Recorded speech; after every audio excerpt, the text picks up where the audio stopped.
Hey, everybody, welcome to the Perform Happy Podcast.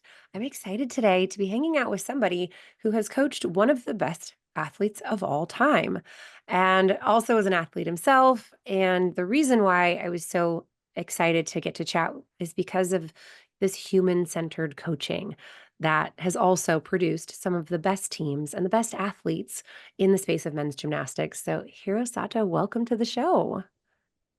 Hello, and my name is Hiroaki Sato. Thank you very much for having me today. I'm very happy to be here today. I am so grateful for you being here. I would love if you could tell the story of how you became Kohei Uchimura's coach, which I think is so interesting because you're the exact same age. Yeah. And and that's, it seemed kind of unexpected to you even that he was choosing you as his personal coach after quite a bit of success already. But would you tell us that story? Course. It's quite unique journey, I would say. So I started gymnastics when I was 5 years old, and I had continued until 20 or 21 years old. And then I decided to move to Australia because I just wanted to become a coach. And my coach was able to speak English fluently, and he was very knowledgeable. So I just looked after him. So I just wanted to follow a similar path. So, so I decided to move to Australia and then study English. And then I stayed in Australia for about 3.5 years. Then I suddenly, Kohei rang me and asking me to become his coach. So it was very sort of out of the blue experience that I wasn't expecting at all. And then I decided to come back to Japan. The reason why I decided to come back to Japan was the Tokyo Olympics. So my hometown, my home country. So at that time, the Tokyo Olympics was 4 years away. So from now on, if I can work with Kohei and then, over the course of 4 years, I would probably grow as a person. I can have a great experiences, of course, good days and bad days, but definitely the experience leading up to Tokyo will be precious. So that's why I decided to come back to Japan and become his coach. But if I talk about the how initially I met Kohei was like we basically trained together when I was like high school. So that's how we met, and we were in a team, and I was in a junior national team. He was also, and then we competed together and stuff like that. So we've known each other quite a long time, and then we went to different universities. So and then I sort of kept doing gymnastics. Kohei was obviously became like successful. And then, yeah, many years later, we sort of go back to work together. So it was quite interesting journey, I'd say. Yes, and I'm curious, he had already been a multiple time Olympian Mm. and probably could have picked anyone, to coach him. I think everyone wants to, have the experience of coaching an Mm. Olympian, especially after his great success. What did he tell you was the reason why you were the person he called? Yeah, that's also a very interesting point. I was lucky enough to become a personal coach of Naoya Tsukahara. And Tsukahara is a household name in gymnastics. Pretty much everybody knows Tsukahara, like the boat. His son, Naoya, was also an Olympic champion, 2004 Athens Olympics. And so he trained in Japan, but at the same time, he trained in Australia. So I got asked to go with him in Australia to Australia. I was lucky enough to participate in the national training camp in Canberra and stuff like that. So I was very lucky that I was able to sort of assist Naoya at that time. And so Naoya was sort of Kohei's role model. So Kohei was looking up to Naoya Tsukahara. He wanted to be like him. So it was like very interesting sort of experience, and everything like happened like with reason, I would say. So yeah, so I worked with Naoya for quite a long time, leading up to Rio 2016. And the Kohei witnessed the news that Naoya retired from an athlete, and then he wanted to become a professional athlete. So Kohei was thinking about finding a coach. So the timing was perfect. So that's why Kohei rang me to ask me to become his coach. I love how, you say that it all sort of happened for a reason. It feels like that there was this luck aspect. And I think many people who have great success, they can say, "Oh, I got lucky," or things kind of lined up in the perfect way. But from a sports psychology perspective, I always like to find the control within you, that yes, luck, but also luck finds people who are working hard. I I've like that. I've Like, noticed, yeah. luck finds people who set themselves up to find opportunities. So what do you think you were doing well that set you up to, reach the luck? What was within your control that you can take maybe a little credit for? Yeah, like I think that the most important thing that I find throughout my journey is like the feeling of gratitude. I don't really take any of these for granted. Like, of course, certain luck involved, but still, of course, I need to make an effort. Have to work very, very hard to achieve our goals. So I think that I'd say attitude is definitely important, and the feeling of gratitude, just say thank you and stuff like that. It's very, very basics, but it sounds cliched, but it's like very, very important to me. And that made me feel more confident. And also, as a national head coach in Japan now, I got so many people, like beautiful support, I would say. Like many people helped me to reach our goals. So I can't be more thankful for that. Hmm. And that attitude, that gratitude, I mean, that's something that I think the best coaches really carry with them, and that humility. Now, is that something that you hope to transmit to your athletes? Is there an expectation among the people on your team that they will also have a good attitude and be grateful? And is that something that you specifically want to impart in them, or does that just Yeah, happen because they're with you?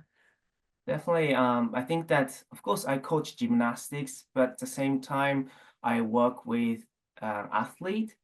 I work with human, like everybody feels differently. Everybody's got own mindset, different approach. We need to find out. So just try to have natural conversation, or like it's not like teaching gymnastics, more like heart to heart, that sort of conversation can actually develop the mutual trust. And I don't really need to I don't really care too much about the result, to be honest.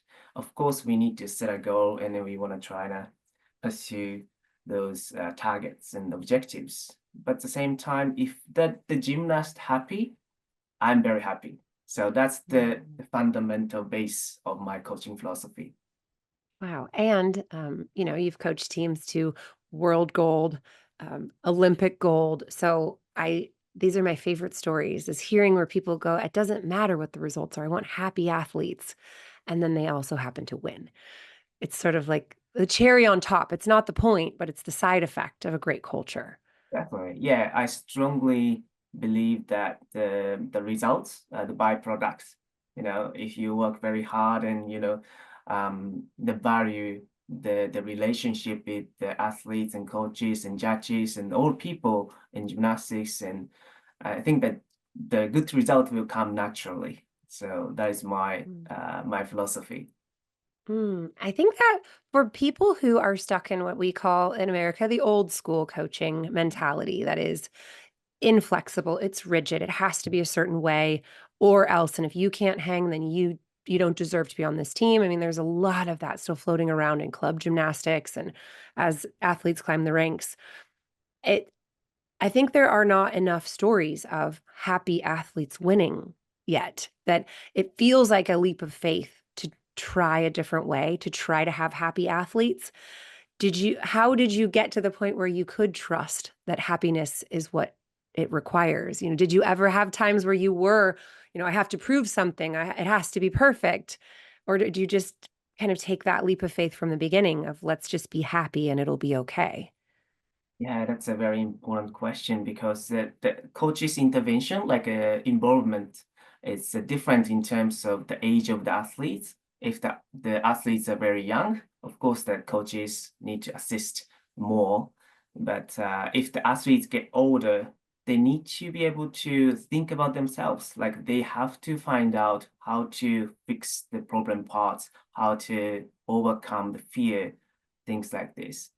I think that those ability we need to think about when we were younger, like even like a young athletes, we need to teach how to think, how to organize yourself, how to, overcome fears eventually throughout the journey of gymnastics. So I think in order to achieve this, I think that the conversation, communication, trust, I think that we need to establish those fundamental base at an early age. So I think that not only the technical part, but also the human part, I would say, would be very, very important to when it comes to coaching. So I think that naturally, develop those mutual trust. So it doesn't necessarily to be very technical basics training, like physical preparation and stuff like this, always.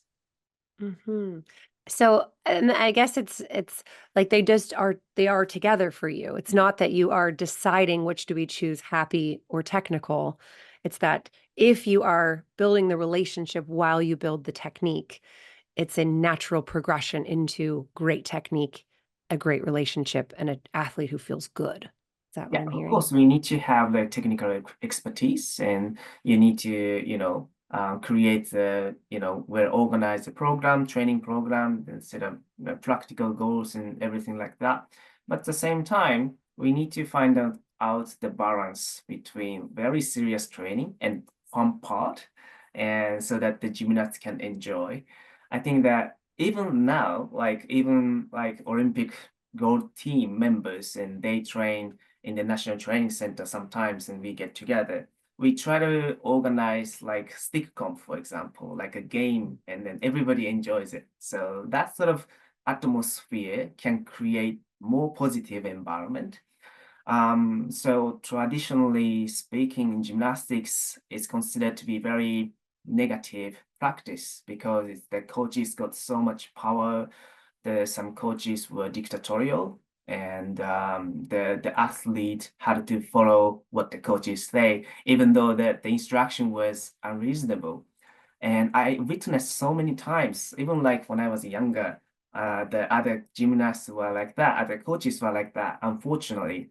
And so still those negative trend unfortunately exist at certain places, but we need to change that sort of negative culture. So that's why that's the one of the biggest reason why I am working with FIG as a member of the FIG Education Commission to create better coaching environment and gymnastics environment in the future. Because the gymnastics is fun. So that's the fundamental philosophy that everybody can enjoy, everybody can participate. And so I think that definitely we need to move forward, changing from negative to the positive culture. Yes. And I think the more examples we have of positive, happy teams that get to play games winning the Olympics, the more that people will get bought into this. Mhm. So thank you for winning, with your positive coaching atmosphere. I think it does a lot Yeah, for the future of the sport, really. yeah. I think that if I had taken a different approach, like a more like a very strict, just one way coaching, probably the consequence would have been totally different. Like I don't think we won the Olympics. During the competitions, and the gymnasts are very energetic and spontaneously cheering each other. The team captain Kazuma Kaya. He was amazing because he kept saying, never give up, you can do this all the time. Even though the point, like the margin between the China and Japan were quite big in the middle of the competition, nobody gave up. Everybody trusted each other just to keep carrying on, keep doing that, the routines, and keep sticking landings, and just so controllable goals that we achieved every single apparatus, and then ended up winning. So it was, yeah, it was very emotional, I'd say. It was very special feeling for me. What were you most proud of that team? I think that the teamwork and the idea of, never give up spirit, like I think it can be applicable to any other things, like not only gymnastics, but also, any skills in any field, I would say. If you give up, that's the end of your, journey, I think Mhm. that trying to find out ways to achieve your goals, even though the situation looks very difficult, and just stay positive and just keep what you do. That's the very important lesson that I learned. Yeah, I mean, just stick the next landing. Just stick the next landing. That Exactly. is really a metaphor for life that you Mm, never know how it's going to go. And I hear athletes all the time who are struggling with confidence who they get up to do their first pass and it's bad, and then they're like, "Oh, I knew this would happen," and then by the end of that rotation, they're not trying. And they're mm. not doing this on purpose. It's just that there is this negative script running in their minds of, "Oh, I knew this would happen. This isn't a good day." Um, do you ever hear things like that on your team? And if so, how do you help them turn it around? You mean like a good day or bad days during the Yeah, journey? if you notice that Mm, there is some negativity happening in it because mm. humans are humans and we're wired for negativity. It helps us survive. When you see that body language or you see that, what do you typically do in a situation like that? Yeah, I think that difficult situation happens all the time, uncertainty makes me feel anxious, of course, and injury is the biggest, element that I feel really worried about always. And of course, leading up to the Paris Olympics, there are so many obstacles that we had to, get over. Um, the lots of things happen to us, but the just one thing that just stick out to me was Daiki Hashimoto is one of the greatest gymnasts and Tokyo Olympic gold medalist, and he got injured just before the Olympics a few months ago, leading up to the Olympics, and he felt a lot of pressure, and he was very confident leading up to that moment. However, because of that injury, he felt very anxious and he was worried about if he could compete at the Olympics and stuff like this. So, of course, at that time, some sort of negativity goes around our team. So, just trying to think about, okay, as a coach, I kind of have to stay calm and then just trying to create the environment where the gymnasts can discuss whatever they want and how to, practice, how to train leading up to the Olympics. So we went for dinner actually, and then we had just conversations and different topics and stuff like that, just to take your, mind off, just forget about gymnastics, just think about different things, and then spending time with the athletes are very important because in the gym and outside of the gym, the gymnasts, feel different things, like we can have a different conversation outside of the gym. So outside of the gymnastics field, I just try to approach them. Actually, the all team members love sauna, like they love going to sauna or like the bath. So yeah, in the National Training Center is a very nice recovery center available. So I just try to go there and then have a conversation with them and just yeah, just trying to take that approach, outside of the gym, and then just think about the ways to sort of change that situation, because that if you get stuck in the negative mindset, it's going to last forever. So kind of have to stop that negative cycle and then change to the positive. So the coaches have to think very smart, like think very quickly, and then try to find out the many, many different ways. Well, and what that makes me think of is that sometimes the solution looks nothing like the problem.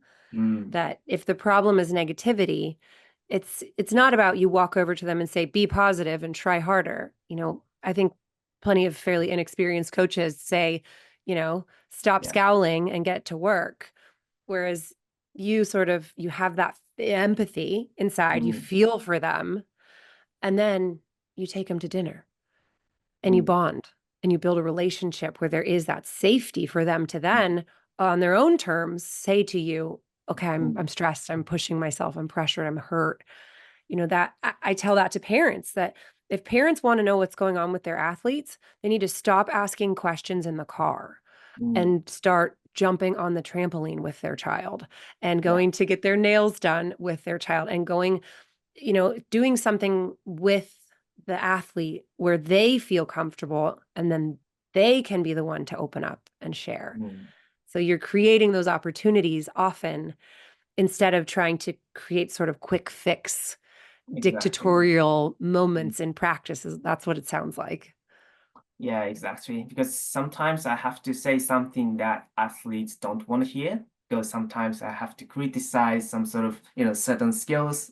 We maybe you kind of have to change those skills, and then, the change the routine constructions and stuff like that. Sometimes it's very difficult for me to say that way, but because we got very strong bond, I think I can say whatever I want to say and just think about the environment and then trying to organize everything perfectly and then just convey my message, of course. But yeah, without having that trust, it's impossible to achieve Mhm. any of these. Yes. Well, and what I hear from a lot of coaches is that there is the relationship first, then there's a coming together and having goals that Mm. everyone is aware of, Yeah, that the athlete is fueling, that you're not necessarily forcing your goals on them, but they're putting their goals on you. Is that how it is with your teams? exactly, exactly. Mhm. And so I'm imagining that, when someone comes to the national team, it's pretty clear that their goal is, Mm. very high levels of performance. And so I imagine that it's fairly straightforward that you're going to be asking a lot of them. And how do you balance that commitment to hold them accountable to their goals while still also acknowledging that they're humans? Yeah, it's very difficult to find a balance between these two. Because of course, our goal was to win at the Olympics and team gold. But at the same time, there is opportunities that the gymnast can achieve individual all-around gold. But the thing is, only two gymnasts can compete in the all-round final, and but we have five gymnasts. So who should I pick these like best two gymnasts to compete at the all-round final? So I kind of have to decide who's gonna go all-round final. And even though our main goal objective is a team goal, I think that everybody has the spirit of winning at the individual all-round gold title. So it's very difficult to sort of shift the mindset towards the team goal um, because everybody's got different goals. But I think that that's why the team building outside of the gym, just have sit down and then discuss then what our values, what's the mission, what is our sort of theme of the Olympics and stuff like this. So what we did was to discuss what is our goal, what is our value, what we want to achieve.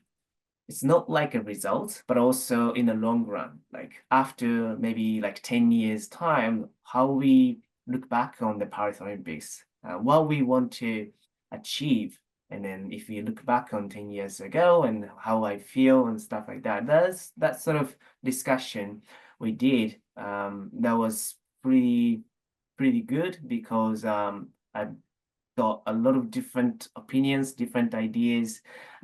Also the coaching team got together and then discussed, and we did some sort of group work sessions, and we did presentations, stuff like this, and that was very nice atmosphere in the beginning of the national training camp. Then the our slogan, like a theme of the Olympic, was to make new history. That was our goal, make new history, not the results, just make new history. So the reason why we decided to say that because, the legendary gymnast Kohei Uchimura retired after Tokyo 2021 Olympics. And everybody sort of felt that without Kohei, Japan is going to be very difficult to win the Olympics. So we want to make new history because now our generation, we sort of create the new gymnastics, like a Japan new team and stuff like this. So, and also the many children can look up to that Daiki Hashimoto, Shinosuke Oka, or many young generation gymnasts. So that sort of message that we have, that's why we decided to say make new history. And so because of that, make new history is not like a quantifiable goal, not like a number one, number two, number three. So it's like everybody can achieve make new history.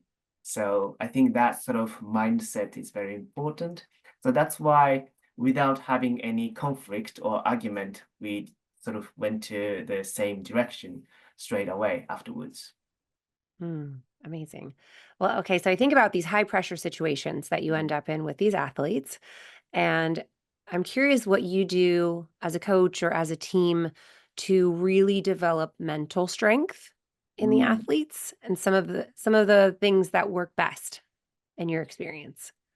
Yeah, it's in terms of mental strength, let me think about that because Kohei was very, very mentally tough. Um, I asked him actually at one point, and he said to me, because he loves gymnastics, he can endure any hardships, difficult training, hard training, he can, endure because he loves gymnastics. And that can actually help him to achieve such an highest level in gymnastics. So to develop the mental strengths, obviously you need to have the gut feeling that you love that sport, love that things. It doesn't have to be gymnastics. It doesn't have to be like certain, subjects. But because of that, you can sort of overcome any obstacles over the course of, achieving your goals. So try not to think too much about the how to develop the mental toughness. It's more like take a step back and just to find out the true love of that sport. That thing that because that Kohei told me, and I realized that that's such an important point. Yeah, that I mean, it makes perfect sense that you don't have to do anything special if your heart is in it and you are Mhm. driven and passionate and you just want to do it and you just want to get better. Yeah. Now, do you ever come across athletes who that love is waning? They've been doing it a long time and Mhm. things are stressful and full of pressure and you have to help them reconnect with their love or, what do you do to help kind of motivate the person who is not having a Kohei Uchimura Mm. season of life? Yeah, yeah, like it happens a lot. Of course, that every hit the plateau, sometimes that the things just don't go well. Um, I think that my advice would be to take your time. Like you can have a few days off or maybe a weekday off and just relax something to decompress and re-energize something and just to do something that you feel comfortable and then you can clear up your mind and then afterwards you can come back to the gym and then restart training. And I remember even like Kohei, he was very depressed in 2019 because he got shoulder injury and he was so he couldn't make finals at the All Japan Championships. That was the he had never experienced. Pretty much, he kept winning, but at that time he didn't go to the finals. So he was obviously disappointed. He was sort of lost, what to do because, of course, he loved gymnastics, but at the same time, he couldn't do his performance at the competition. So we went to the gym the next day of the competition, but he couldn't train because he was depressed, disappointed, frustrated. So And I suggested that we don't need to train for a week. Maybe we can go to a different country to have a training camp. It's like a training camp, but also it's more like the objective was to refresh his mind. So we actually went to Australia that time for a week training camp, and then we had a decent training over there. But at the same time, I just wanted to have the opportunity to talk to him more, like spend time with him to, re-energize himself, and also the sort of change that his mindset from negative to positive. So, and then we, had a heart to heart each other with each other, and then we decided to go to the Tokyo Olympics again. So that was very, very important time for me, and also that experience was very precious, because without having those experience, I wouldn't be who I am today. Wow.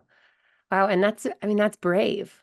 That's so brave to Mhm. be presented with an incredible athlete who is Mhm. really down because of an injury, and to, Mhm. I mean, not really, I'm sure you didn't know that you were going to talk him into the Olympics, and that probably wasn't the plan at all. It Mhm. was sort of just to listen, Mhm. really. Is that right? Exactly. That was, I still remember after the All Japan Championships, then he couldn't do well. And he said to me, Tokyo Olympics is impossible. He can't go to the Olympics. I've never heard that such a negative word from him. It is impossible to go to Tokyo. So that word sort of stuck with me. How can I how can I overcome that situation? And so yeah, that's why I decided to do something different. And then eventually it turned out very well. Well, and it's resilience is directly related to the quality of support that people have.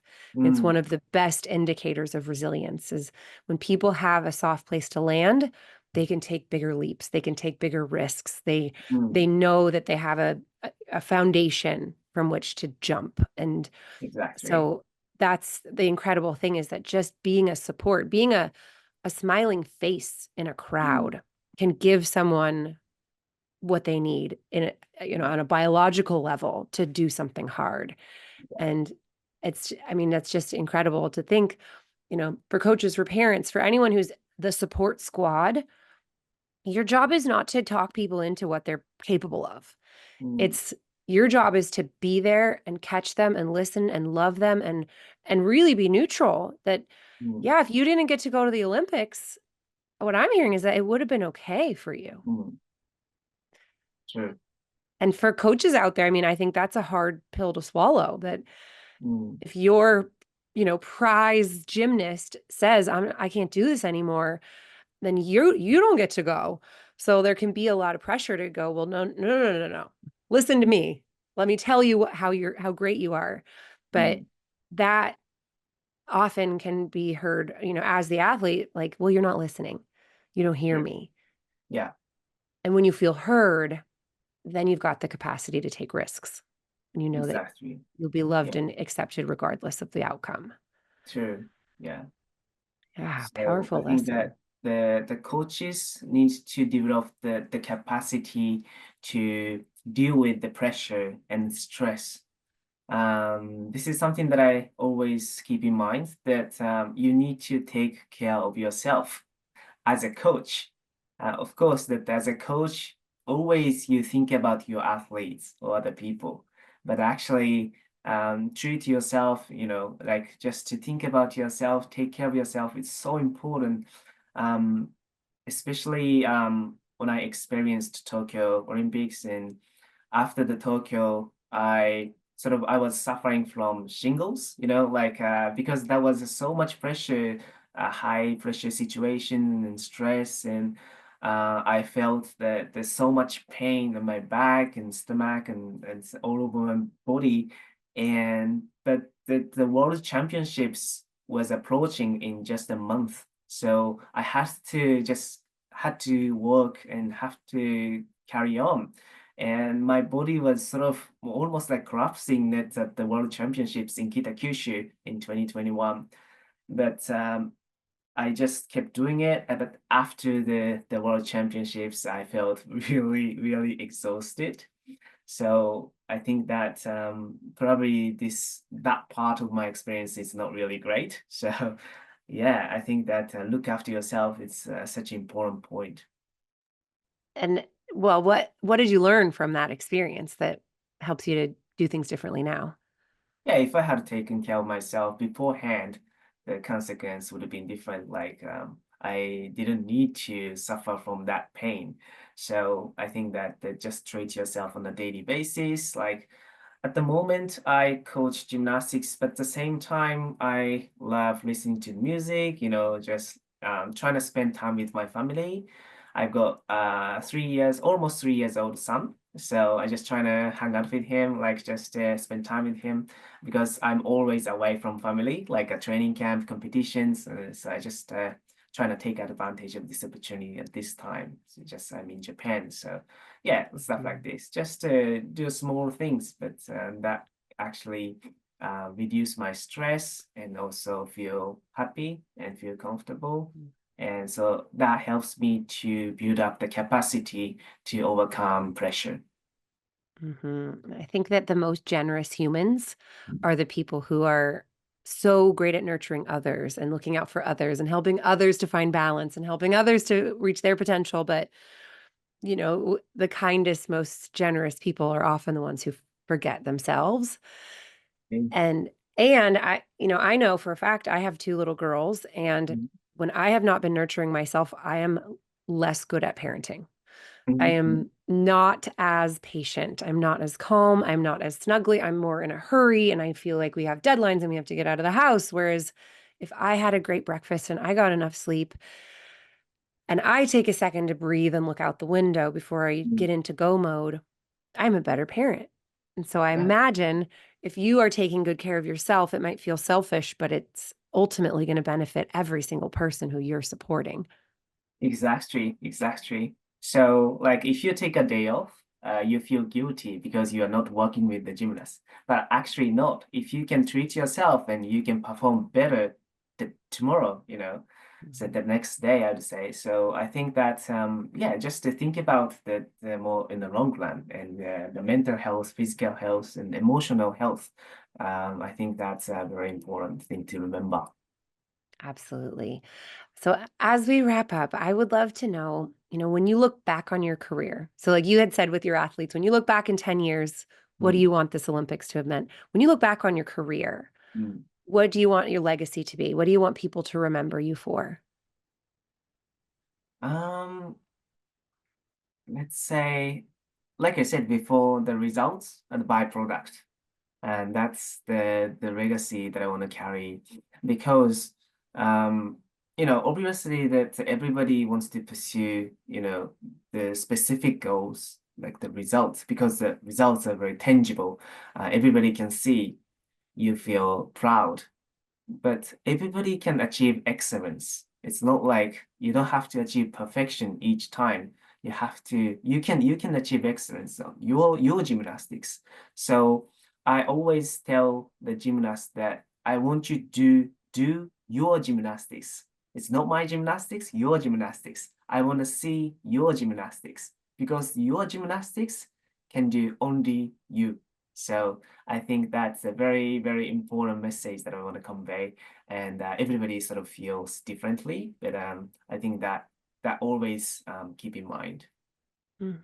Yeah, just empowering athletes to have their own journey rather than doing it Yeah. for anybody else. Mm.